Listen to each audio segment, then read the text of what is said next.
Okay, fine. I've done it, okay? I made the channel. But I refuse to live up to expectations. You can't make me.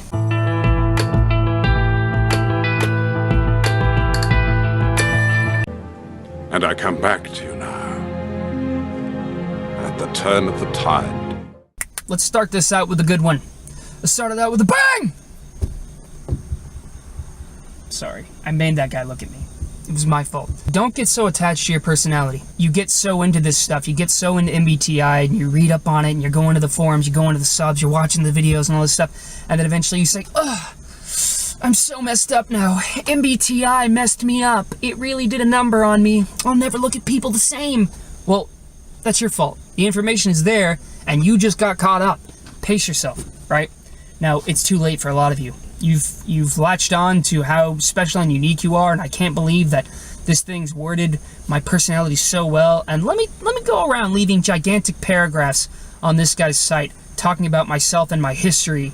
You know, he's not going to have time to read it, but I'm going to talk about myself in massive paragraphs and about how special I am and how wrong the author of this article is.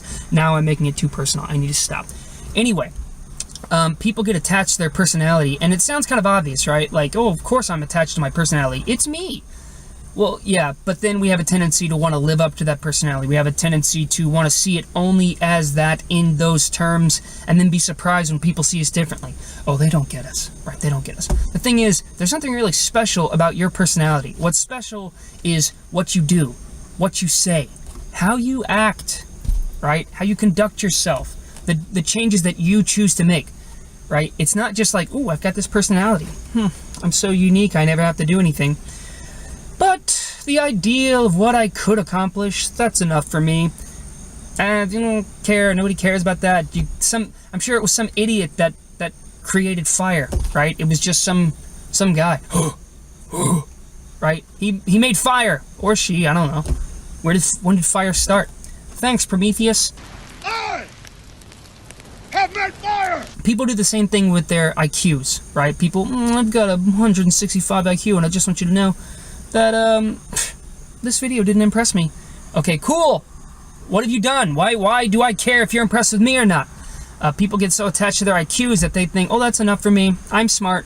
Well, yeah, but nobody would have cared about Einstein's IQ if he just, used it to sit in the bathtub and fart bubbles out, right? He mattered because of what he did. He put his IQ, his intelligence, into action, right? So your personality. Don't just think it's just, don't be beaten down by MBTI. Don't let it control you, right? And at the same time, don't think that I am this, all of these positive things, that is me. Because again, if you don't use it specifically for good, right? You're a superhero now.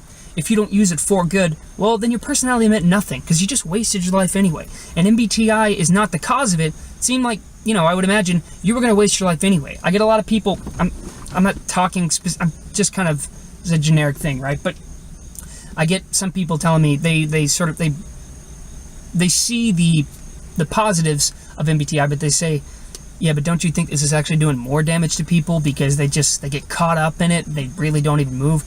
I say, yeah, but that's not MBTI doing it. That's, again, that's like, in my mind, that's kind of like saying, a gun kills people. A gun doesn't kill people, a person kills people.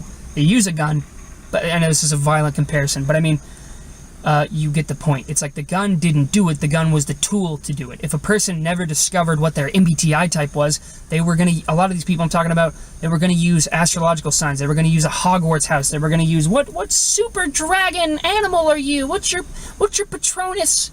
What's your element? What's your spirit animal?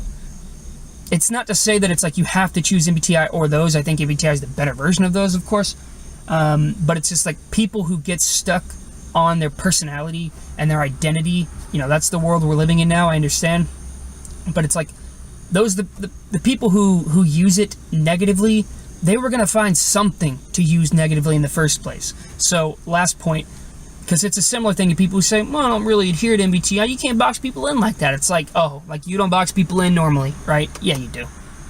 And it's not like it's such a terrible thing. It's that we just only have so much room in our minds for everybody, right? That's one of the reasons MBTI is enjoyable. It's because it's like, this is a nice way to to profile people. Now, that doesn't mean like you close them off and say, oh, you're this type. I've written that type off, so I write you off. It just means that you say, you know, you kind of get an idea for what they're like. That being said, I don't know how often I'll update the channel. I'm going to try to do weekly, right? If you subscribe to this channel, subscribe to Zombies and Everything, blah, blah, blah. You know the whole deal. And also, for every like that you give me, I've been told by a little birdie that EJR&D will get a little bit of his sanity back. Now, I don't know if that's true, but I think it's worth trying out. You're a sheep, and I'm not.